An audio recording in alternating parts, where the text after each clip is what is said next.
Every day, we at the San Francisco Department of Public Health work to control and prevent infectious diseases. Pandemic flu is one type of infectious disease. It could infect millions of people and cause a public health disaster.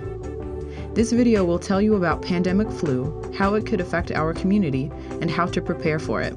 As a city employee, you are considered a disaster service worker. You will be called on to respond during an emergency. Pandemic flu will be a unique type of disaster. For this reason, this video was developed to help us and our city agencies prepare. By watching this video, you will learn about pandemic flu, how it could affect our community, how we can control the spread of pandemic flu, and what we can do to prepare. We have a special role as disaster service workers, and by planning and preparing now, we can protect ourselves and our families and help our communities survive a pandemic flu. Thank you for taking the time to listen and prepare.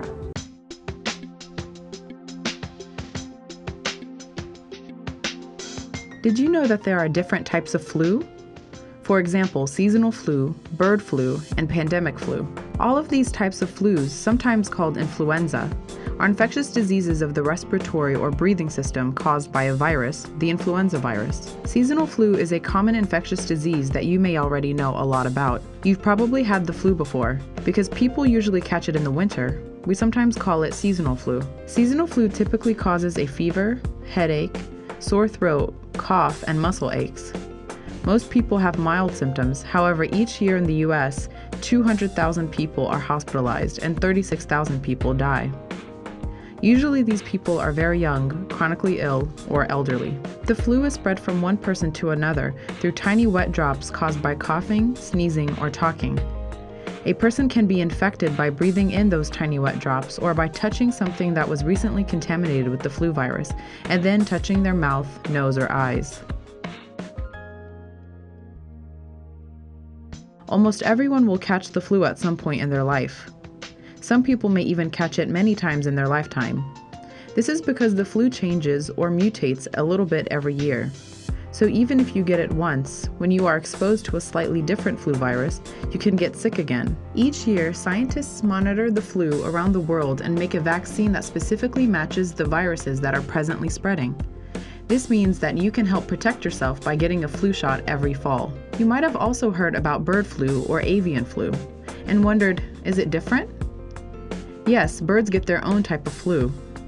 Although flu infections in birds are common, experts are worried about one type of bird flu called H5N1, which has sickened and killed millions of birds around the world. People can get infected with bird flu, but it happens very rarely.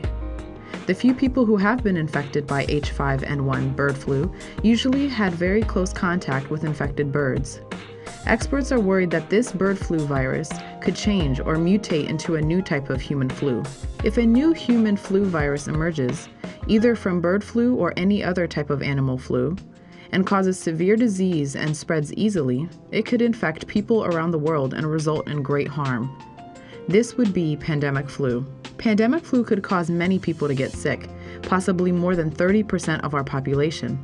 And even though the symptoms may be similar to seasonal flu, experts predict that the disease will be more deadly. We have experienced pandemic flus in the past. In fact, 3 occurred this century. In 1918, a severe pandemic hit the world. If this pandemic happened today, over 1.8 million people would die in the United States, most of whom would be healthy young adults. There were also mild flu pandemics in 1957 and 1968. Experts believe that another pandemic is very likely. Just like with earthquakes, we do not know exactly when a flu pandemic will occur or how severe it will be. For the next pandemic flu, we would like everyone to have the best possible outcome. We can improve our chances by preparing now. Many government agencies, business leaders, and others are taking steps to prepare for pandemic flu, including San Francisco.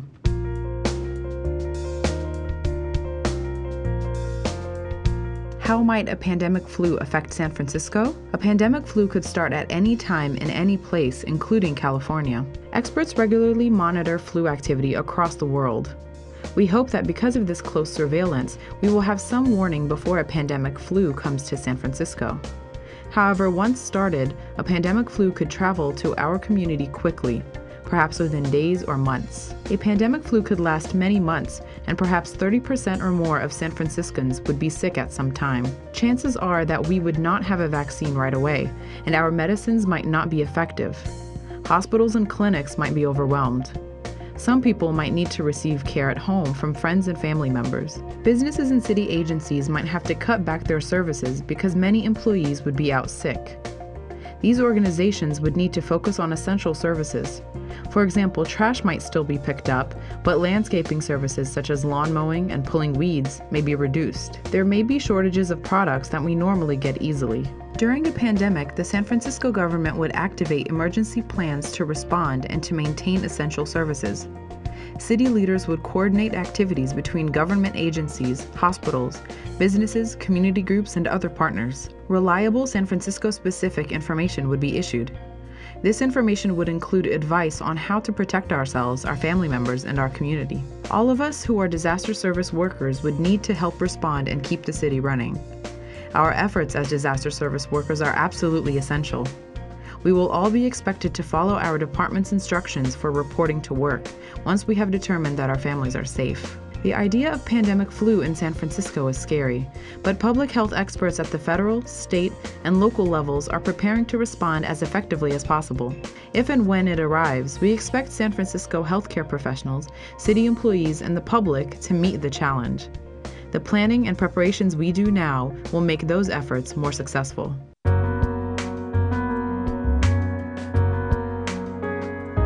Can we stop pandemic flu from spreading in our community? No, but we can limit the spread of pandemic flu so less people get sick. There are steps that the city can do to protect our community and things that we as individuals can do. With the flu, it's hard to tell who is contagious because people can spread the flu even before they appear sick. The San Francisco government may take steps to slow and limit the spread of disease during a pandemic flu. Because the flu can spread quickly in crowded settings, San Francisco may cancel large gatherings like sporting events and concerts or dismiss students from school. When in public, people may be asked to wear face masks, especially when in crowded settings like on buses and trains. Individuals can take some basic steps to prevent spreading our flu germs, remove flu germs in our environment, and prevent becoming infected with the flu. These strategies aren't just for pandemic flu, they are healthy habits that you can begin using today. These healthy habits will also reduce the spread of seasonal flu and many other common infectious diseases. During a pandemic flu, you can prevent spreading your germs by staying home when you're sick, always practicing good coughing and sneezing habits, and wearing a face mask when in public, especially if you are feeling sick. Good coughing and sneezing habits mean covering your nose and mouth with a tissue when coughing or sneezing, and then throwing used tissues in a trash can and then washing your hands, or by using your upper arm if you don't have a tissue when you cough or sneeze. And if you're wearing a short sleeve shirt, use the inside. Coughing or sneezing into your upper arm is the best way to prevent spreading your germs when you don't have a tissue. When you cough or sneeze on your hands carry and spread these germs when you touch a door handle, telephone, escalator rail, subway pole, or computer keyboard. The next person who touches these areas might pick up those germs and get sick if they don't clean their hands before touching their eyes, nose, or mouth. This is how seasonal flu and other respiratory diseases spread, so it is a good idea to start practicing these healthy habits now to prevent spreading your germs. Let's take a look at a few coughers and see if they know the right technique. Watch as our judges rate the following coughs. Here we have participant number 1.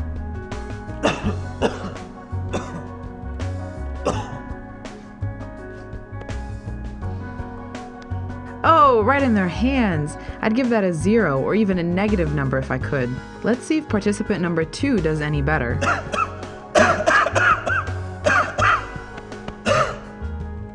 Well, they didn't cough into their hands this time, thankfully, but they still got their germs in the air like that. I'd give that a 0 again.